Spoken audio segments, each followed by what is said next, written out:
dapat guys kasi sobrang hangin dito guys. So lipat kami doon sa kabilang location. Tingnan namin doon kung mas maganda.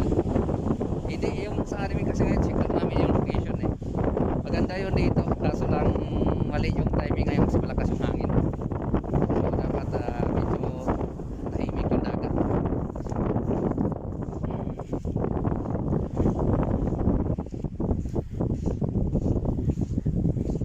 Pag hilig ka talaga sa dagat kahit malayo, puntahan mo talaga kahit walang tulog.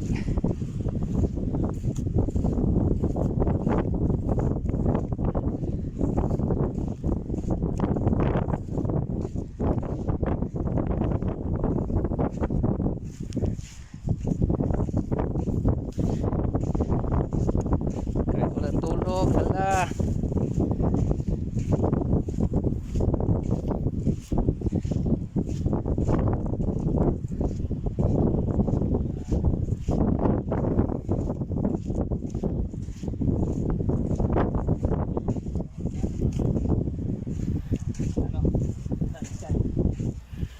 Guys, next time ulit.